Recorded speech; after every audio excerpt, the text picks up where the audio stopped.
Yo, what is good, people? Welcome to our first custom tactics video on FC25. Now, custom tactics and player instructions has changed a lot this year, and jumping into a new game, it can be very daunting for new players and even returning players when they see this new look screen. But I promise it's a lot easier than it seems to understand this stuff. I'll break it down a little bit today whilst also showing two different formations that I've been playing with and really enjoying at the moment. So let's just jump straight into it, man. If you are new to the channel, make sure you subscribe. I run a career mode series here on this channel, but I'm also going to start uploading bits of Ultimate Team content, mainly for Ultimate Team. I stream on Twitch. I'll actually be streaming tonight as this video goes live for the Road to the Knockouts. So make sure you check me out on Twitch if you want to see that. But this is the formation I've been using so far. It's the 4-3-3 attack, and I'm loving playing about with these new player roles. So build-up style is just balanced, defensive approach balanced, and then line height 50. You know, the game's only been out for a week for Ultimate Edition players. It's just came out today for Standard Edition players. There's a lot of experimenting still to do with all of these build-up styles and defensive approaches. So for now, I think it's best to just play balance. And when you go into division rivals and FUT champions, it's going to be a battle of team rather than tactics at this point in the game, I feel like. But tactics can still definitely help. And the main point where they do help is the new player roles system. Now, like I say, this can be daunting when you look at it, because who knows what an inside forward is or a wide playmaker. What does that mean, you know? But I feel like it's very similar to last year anyway, in terms of what these roles do. They're just basically renamed. So this year in FC25, players have certain roles assigned to them already. And if you put them in that role in your team, you get a plus next to them, which makes them play better in that position. As you can see, Robert Sanchez here, he is a sweeper keeper plus. So we set that to him. A modern goalkeeper who's able to stop attacks. And yeah, he gets a plus on him, makes him play better. I had him set as a goalkeeper, and he was making a lot more saves. But then when I've set him to sweeper keeper, he was making less saves, but coming out the box more and closing down people on one-on-ones quicker too. So maybe I'm overthinking it, but yeah, I've got Sanchez as a sweeper keeper. I think the general rule of thumb with FC25 tactics is to just try and get people on a plus for now. But then there are certain positions where you are going to want to follow the advice in this video. So first main position in the team is centre-backs. Now this year we have defender, stopper and ball-playing defender. I've tried Pau Torres on ball-playing defender and stopper because this guy has good dribbling, good passing stats. I thought maybe ball-playing defender would be good for him. But honestly, even with stopper, you're going to get exposed so much with ball-playing defender and stopper. Your centre-back just flies out of position, tries to win the ball as high up as possible. So honestly, if I'm going full meta and not just trying to have fun on the game, set both your centre-backs to defender. Even if they don't have a plus, just set them to defender. They'll defend. You can put the focus as balanced or defend. If you put defend as the focus, they're going to sit so far back. Sometimes might play your opponent on side. So maybe you want to go defender and balanced, but it's all about just playing about with it. Pause and just trying to see what works. So I do have Pau Torres on stopper, but I think defender's the best way to go if we're talking meta. Now, speaking of meta, we have our fullbacks. Now, I'm somebody who likes to play with fullbacks in the build-up. So we have Fran Garcia at left back on wing back. And when you click on a player, by the way, you can see the area of the pitch that they're going to cover. And our right back, we have Vasquez as an attacking wing back. Now, speaking about our centre backs getting exposed, you're going to get exposed heavily down the wings if you have your fullback as an attacking wing back. This guy basically plays as a winger. There's no back about it. You know, this is attacking wing, it should say, bro, you get me? So I only have him as that because it's his plus. But honestly, like I say, if we're going full meta, set your fullbacks to fullback, set them to defend or balanced, and they'll stay back in position, and you'll have a back four that never gets caught out. Now, there's a few cool roles with the fullbacks. You can go false back, which means in the build-up play, they're going to invert inside and play in the midfield. On this screen, by the way, the custom tactics screen, if you flick the right stick to the right, you can see how your team looks when you have the ball. So as you can see, Vasquez, when we have the ball, will move into a DM spot. Only problem with playing false back, if you have a wing back on the other side and they go forward, and then you get hit on a counter, and your right back is a false back, your team's going to be all over the place. Nobody's going to know what to do. Nobody's going to know where they are. Vasquez is sitting on Fernandez's head. And then Torres is there like, I'm like, what is he fuck me for? What am I doing over here by myself? You know what I'm saying? So just be careful with false back, especially if your fullback on the other side is attacking. I think false back might be best if you have a fullback on the other side. As you can see, if we set Garcia to a fullback, he'll stay back. Then you've got a back three at least with Vasquez then playing DM. That could work. But if you have a wing back, with a false back, I think you'll get exposed. So for now, I think if we're going full meta again, set both your fullbacks to fullback and balanced, and they'll just sit in position. But like I say, I like to use them in the build-up, so I set both of mine to wing backs. Now, the midfield is so important in FC 25. This is where most games are won or lost, I feel like. And also, I feel like in FC 25, if you don't control your midfielders, they do nothing.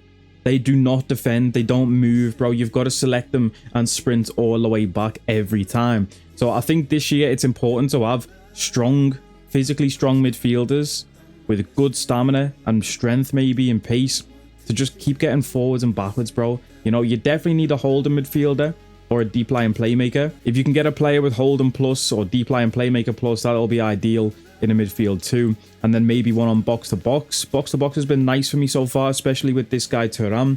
Now, I know Thuram does have an Evo too, and I'm really considering that because this guy's gold card has been great for me. So I think the best combination of midfielders is definitely to have one box to box and one holding / deep line playmaker, just to try and keep that structure in the midfield. Because like I say, they don't defend anyway. You've got to keep selecting them and running back.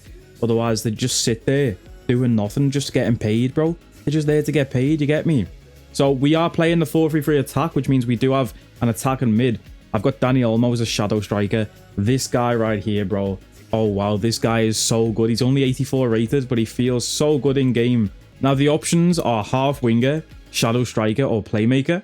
Playmaker's a good one. Playmaker is more like your Kevin De Bruyne type. Give me the ball to feet, and I'm going to feed the forward line, you know? Dani Olmo can play playmaker. He's got the playmaker plus, but I've been loving playing shadow striker. It's basically like a center forward. If you have a big man up top who can hold up the ball, then Dani Olmo as a shadow striker will make runs in behind, find the gaps in the defense, and then you basically have two strikers. So this team kind of plays almost like a 4-2-4 with two strikers, but the strikers playing behind each other. But then without the ball, you can see Dani Olmo will drop back into an attacking mid-roll, and then it will be a flat defense. This view is with the ball, and then this is without the ball. So shadow striker or playmaker, I don't think you can go wrong. Half winger, I can't really see a point of using half winger, like anytime you would want to use that.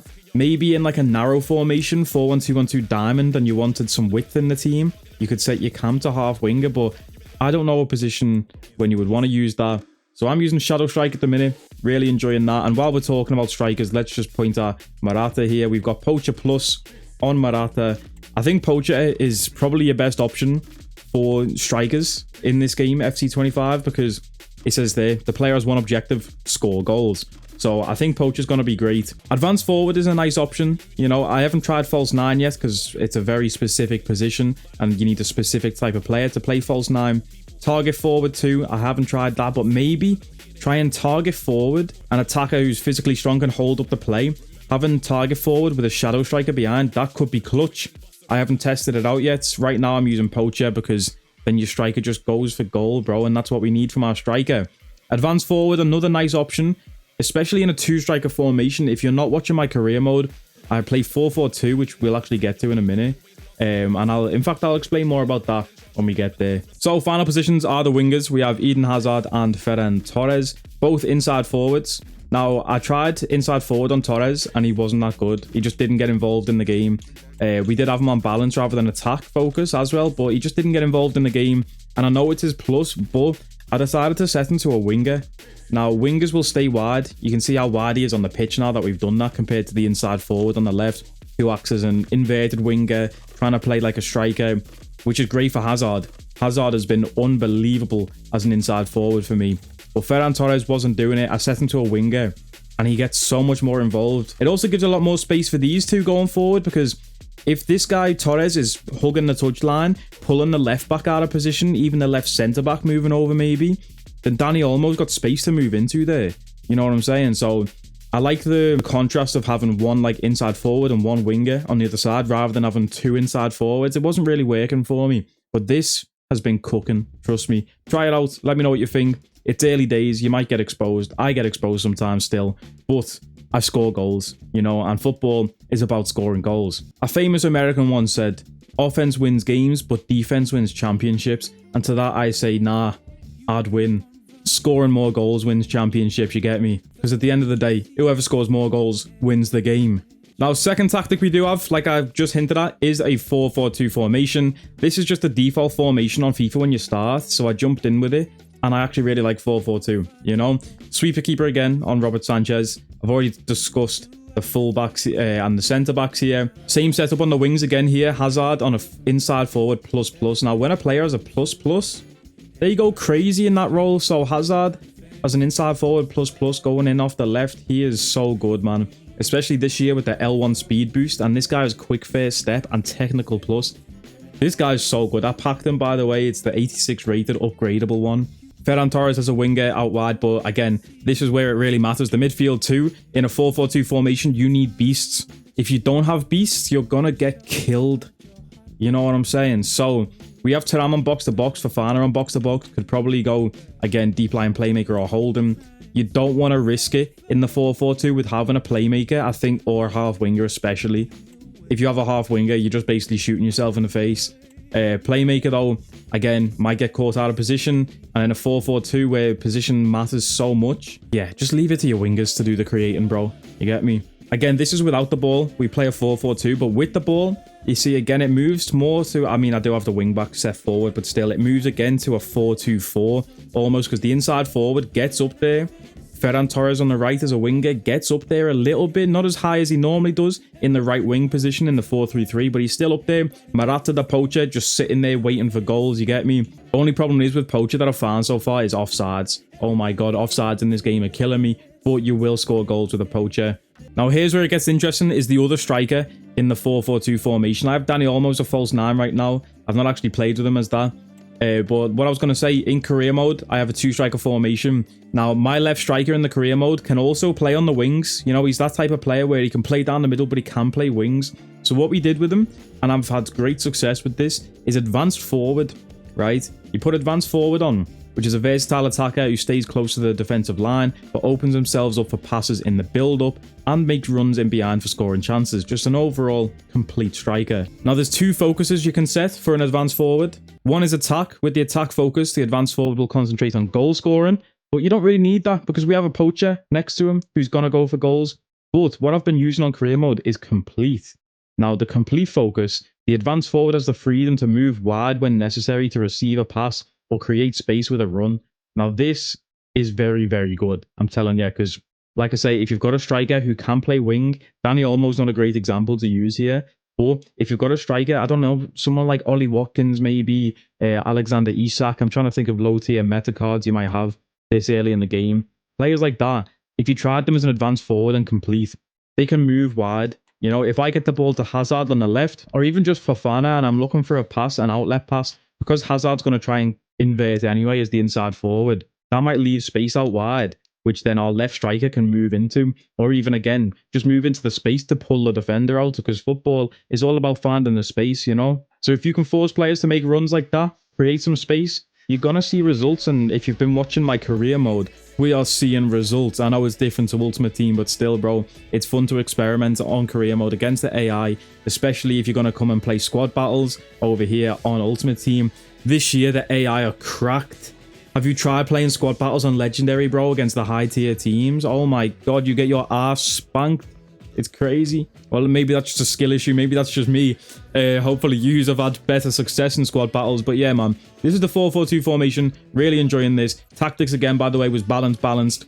50 on the line height. I'm expecting in a few weeks' time, though, once everyone has big teams, we're going to see Van Dijk and Saliba as defender with defend mentality. Line height on like 20, and everyone's just going to be sitting back and then countering with the quickest wingers you've ever seen and cutting it down, the line, pulling it back.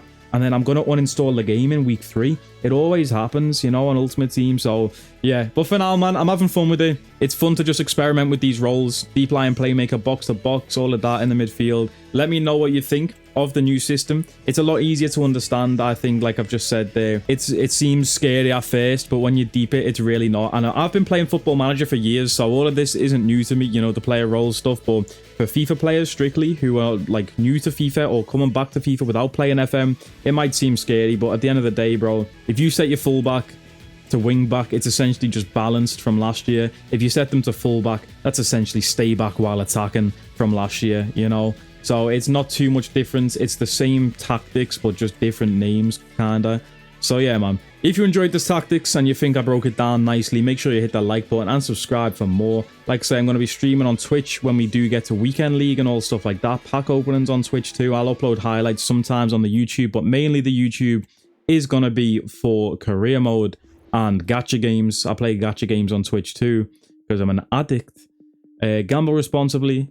Like, comment, share, subscribe. You know the vibes, and I'll catch you next time, people, man. Take it easy.